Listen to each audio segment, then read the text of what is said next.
WCBI News at 6 starts now. Good evening, everyone. Primary elections are less than a week away, and candidates are working hard to get their messages to voters. Knocking on doors and buying ads are traditional ways. However, some are also using social media. Our Quentin Smith talks with the three Starkville mayoral candidates about how they're finding voters online. Quentin? Joey, the candidates tell me it's very important to have a social media presence while running a campaign. Twitter, Instagram, and Facebook, they're all convenient ways for them to reach their voters. Purchasing signs or walking door to door handing out flyers. They're both vital for any candidate who's campaigning, but so is being active on social media. I think social media would probably be above those right now because you see a sign and you're like, oh, that person could afford a sign. But when you go to social media, you see what this person's thinking. You see what they're talking about. It's easier to reach more people faster and in a more efficient manner. People have their ability to respond to comments from candidates as well as get a response back from the candidates. The candidates running for mayor in Starkville say having a strong social media presence has helped them in their campaign. Social media gives you a dialogue opportunity because Facebook, they'll ask you a question, you can respond. Twitter, they can ask you a question and you can respond. And that's not a possible, a two-way communication is not possible when it's radio and TV ads. All three candidates say they didn't use social media as much prior to their campaign, but when they decided to run for office, they quickly realized how big of a role it can play in their campaign. I love being able to go to social media and reach those large groups without having to go door to door. And then I'll tell them on Facebook, like, hey, if you want to see me personally, if you want me to come knock on your door, then send me your address, I'll come to you. But I think from 70 down, you probably get through Facebook, Twitter, and Instagram about all the folks who are interested in politics and want to follow it. I think, one, it's convenient. It allows people to have access in ways they ordinarily may not have.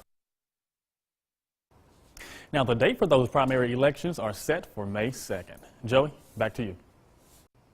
All right, thanks, Quentin, for that live report. The Calhoun County School District Superintendent responds to allegations he and two other school leaders failed to report an alleged sex crime. Moore, along with Bruce High School Principal Mike Gillespie and lead teacher Heather Nix, are being charged. Last week, Bruce coach and teacher LaRae Jordan Jr. was accused of touching an 8th grade student inappropriately. In a statement, Moore says, in part, while I am not at liberty to go into the details of the alleged incident, I can assure the public that school district administrators followed the law, district policies, and procedures with regard to handling and reporting this matter. I feel confident that the facts will bear this out as the matter proceeds. You can read the full statement on our website, WCBI.com. Time now to turn our attention to weather, and Chief Meteorologist Keith Gibson joins us for a first look. Keith. Joey, right now, very nice and sunny across our region. A live look at Columbus and Tupelo with our Alpha Insurance camera network. We had some clouds for a good chunk of the day, but now we are mainly clear, and it's going to remain that way all evening long. There are those clouds about 11 o'clock this morning. As we went through the afternoon, we got some dry air to come on in and get rid of those clouds, and things are shaping up to be pretty nice. Upper 60s and low 70s right now. Our evening planner shows around 70 at 7 o'clock, 64 at 9. And around 60 at 11. Windy and warmer tomorrow. More in just a few minutes. All right, thanks, Keith. April 27th, 2011 is a date many North Mississippians will never forget. Tornadoes tore through the area, leaving death and destruction. No place was harder hit than Smithville. Not only was there a terrible loss of life and property, but the only place to go for medical help was also destroyed. WCBI's Allie Martin talked with workers who remember that day and who are still serving the town. Dr. James Monroe and his staff at the Smithville Medical Clinic were hard at work the afternoon of April 27, 2011, when a frantic phone call came in. One of the personnel's husband called and said, the tornado is coming, it's on the way in the waterway, take cover. And everybody took cover except for me, and I went to a different place, and that's when I got to see cars fly and had to get down under a desk. 10 seconds later, Dr. Monroe came out from under the desk and stepped into a world of devastation. These photos show the immediate aftermath. Although no one inside the clinic was hurt, the building was destroyed. Dr. Monroe called the hospital in Amory requesting ambulances and other supplies. Then, Dr. Monroe, nurses, and staff went to work helping tornado victims. We had to put people in the back of pickup trucks and on the back of doors, which we did.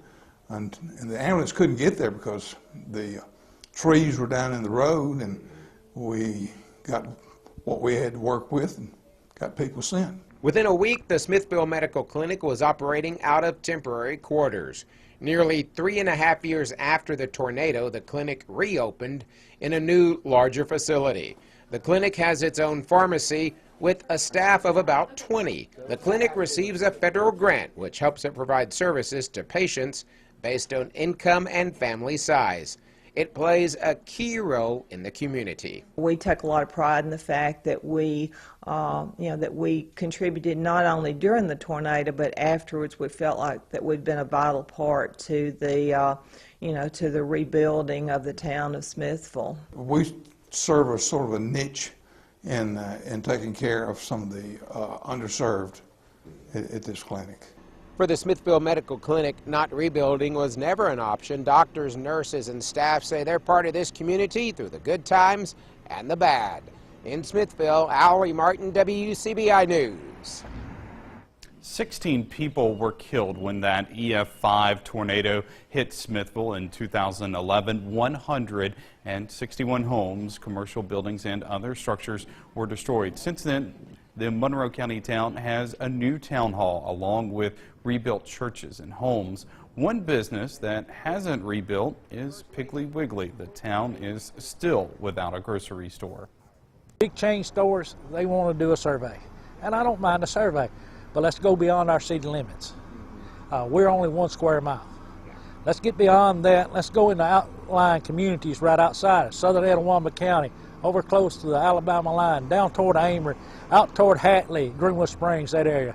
Let's involve all that in there, and we will have the rooftops and households to justify that.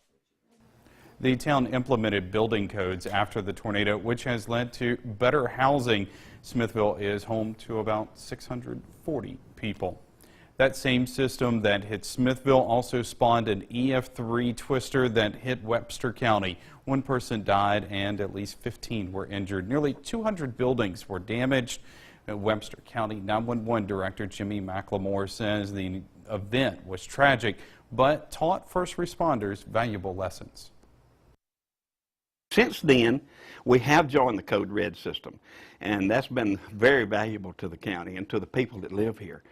Here in our 911 center, we also have a Gmail text system that we can send out here from our own center, and it notifies people in the county, mainly emergency services. The county also got a new 911 center, as he just mentioned there. An event tonight in Starkville is getting people familiar with the source of their food. We take you there after the break.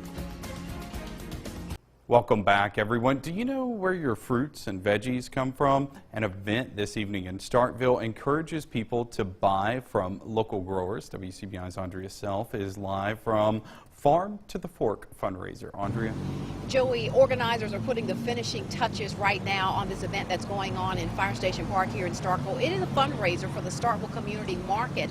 So more than 60 people have bought tickets for this event. There will be a 5-course meal prepared by some of the best chefs in Starkville, and the meal will be using locally grown and crafted ingredients from vendors that show up at the Starkville Community Market. Now, the market, of course, is open on Tuesday evenings. The Saturday market will start next Saturday, but tonight organizers are hoping to raise a lot of money to help keep the community market growing and, of course, to encourage people to buy their fruits and vegetables from local growers. This event kicks off at 6:30. There will be a great meal, great music, and some good fellowship here in the park next to the fire station. For now, I'm going to send it back to you in the studio. All right, thanks, Andrea. About 100 area children find out what it takes to live a healthy life. First Presbyterian Church in Starkville hosted a health fair as part of the Every Kid Healthy Week initiative. The event helps students practice healthy habits such as eating healthy. They also had their blood pressure taken. Pretty nice in Tupelo right now. Look at all the sunshine. Downtown Tupelo 69 degrees. Warm and windy tomorrow. Storms loom for Sunday. More on that threat after the break.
Your First Alert weather forecast with Chief Meteorologist Keith Gibson.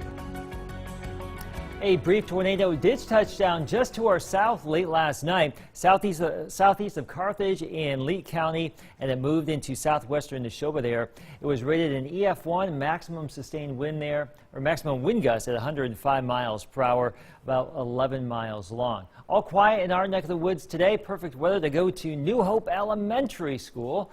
Look at the second graders right there. Had a great time. Those kids are studying weather. This is the perfect time of year to be studying weather since it is our active storm season. And we talked about tornadoes, of course, and even the storms we had last night. Now look at this Alpha Insurance time lapse from Tupelo today. A lot of cloud cover, and then we got into the afternoon and dry air came on in, got rid of the clouds. It's been a pretty nice last couple of hours around here. We are around 70, but low 80s just to our south, mid 80s there in central Alabama. And that's the kind of warmth that will be coming back to our area tomorrow. The front moved on through late last night. The storm's over here in Georgia. Now that front's going to swing back to the north as a warm front later on tonight and tomorrow, which is why we will be much warmer. 57 degrees for our forecast low tonight. Mainly clear, but some low clouds fill in late. Here's our planner for tomorrow. 60s, then 80s. Mid to upper 80s are forecast highs. Winds from the south at about 10 to 25 with some gusts to around 30, perhaps a little bit higher than that in some locations, but a pretty warm Friday for us. After a chilly morning, we're going to be warming well into the mid and upper 80s. Futurecast shows this warm front coming on in. That could kick off a few showers, maybe a storm, but the rain chance tomorrow, just 20%. A big time storm system getting more organized back to the west, and the jet stream getting a little bit more active too. This is really going to strengthen and spin up a storm for us this weekend. High pressure and firm control of our weather now. The warm front moves on through, but the better rain chance tomorrow is going to be along and north of that front. So West Tennessee, Kentucky, that's where the best storm chances will be tomorrow. And on Saturday, the best rain and storm chances will be to our west. So the start of the weekend is actually looking pretty warm, mainly dry and windy. That system comes on Sunday, and we will have a threat for more severe weather and some very heavy rainfall as the moisture content in the atmosphere really gets high as we close out the weekend. So there will be a chance for some severe weather on Sunday. The best bet here, maybe some isolated tornadoes and some damaging wind and several inches of rain certainly possible here as we get into your Sunday. So we'll be watching that around 90 Friday and Saturday. There's that storm threat on Sunday and some more stable air by Monday and Tuesday. All right, thanks, Keith. We preview the first round of tonight's NFL draft next in sports. WCBI First Alert Weather School is brought to you by Emerson Animal Hospital in West Point. WCBI Sports with Robbie Donahoe is brought to you by your local Ford dealers. Go further. The NFL draft officially begins tonight in Philadelphia, so plenty of Rocky mentions will be made. But obviously many people will be hoping that they'll have their very own Rocky story to tell, maybe by Friday and Saturday in the later rounds. But first round tonight starts at 7 p.m. Here's our highest projections for our guys from the Magnolia State between Mississippi State and Ole Miss. Only name we may hear tonight is Evan Ingram from Ole Miss. He's currently projected as as highest his spot would be going to the Pittsburgh Steelers at 30. You see DJ Jones, even Richie Brown moving up in there in the 5th round, along with Fadal Brown. Other guys to keep an eye on around the Mississippi area: Jonathan Calvin, another late-round guy. Chad Kelly's all over the place, but some people think he could end up with the Bills in the 6th round. And you see Justin Sr. and Fred Ross also projected to be possibly selected. Again, these are the highest projections that we could find. Quincy Adeboyejo, DeMaurier Stringfellow, also 2 other guys to keep an eye on that could be selected in the NFL Draft. Again, it starts tonight at 7. First round's tonight, 2nd and 3rd rounds Friday, 4th through the 7th round on Saturday. Over at Starkville Academy today, 2 of the Volunteer superstar senior athletes will continue their athletic careers in scuba. Cody Futrell and Torrin Hamilton both signed to play basketball and football respectively at East Mississippi Community College. Futrell, one of the top boys basketball players in MAIS last season, averaging 19 points per game, while Hamilton was a second-team All-In Zone selection from the 2016 season with the Volunteers. Both are eager to get to scuba and take the next step in their sports journey. I really wanted to play basketball on the next level, and Coach gave me the opportunity, so I took it. I liked my shooting ability and my playmaking ability, and I didn't do too much, and they really wanted me to come and help the team out. He's been a 2-time defending player of the year in our district, so, you know, that right there tells you, you know, what type of player he is. Our coaches, you know, respect him a whole lot in our district and across the state. They felt like home since my junior year. I've been over there a lot, got to watch a lot of games, met the coaches, and it just felt like it was the best fit, and I loved being over there every time I visited, and I'm excited to move over there and live there now. Over 2 years especially, as he's grown in this big frame, this big body, he's worked hard to try to get to this point, and we're excited that he has an opportunity to play at the next level. And another new EMCC Lion, that's New Hope's Terriante Thomas, as he officially signed with EMCC last night at a little ceremony with his family. Now, he is expected to eventually go D1. He was a D1 prospect before he signed with EMCC, but trying to build up that resume to eventually go to the Division I level. Terriante averaged 20.7 boards, 4 assists in his senior year at New Hope. To baseball now, and Ole Miss is underway at Arkansas, but the Rebels are going to need to take 2 or 3 from the Razorbacks to get back towards the top of the SEC race. Mississippi State has a big series this weekend against Auburn. It'll be right now a Friday through Sunday series, but don't be surprised if you see that Sunday game get moved to Saturday, and Saturday ends up being a doubleheader. Ole Miss is in action right now against Arkansas. There was a 6 p.m. first pitch time, so they're in action at Baum Stadium in Fayetteville. And the big change is Friday is now a doubleheader. Both those games will be online-only games. We'll have all the highlights and recap all the action for you coming up tonight and throughout the weekend. Big series this weekend. Huge. Big-time series, yeah. All right, thanks, Robbie. We'll be right back. All right, here's our 7-day forecast. Warm and windy tomorrow and Saturday. We're going to not see a lot of rain around here tomorrow or Saturday, Joey, so that's good news, especially as we start the weekend, but some rain and storms certainly likely Sunday, so stay tuned for more details on that. Yeah, I know you'll definitely be watching that. Of course. And I saw 68 in that forecast. A little bit cooler by the end of next week. Yeah, all right. Okay. All right, thanks so much for joining us, everybody. Have a great night.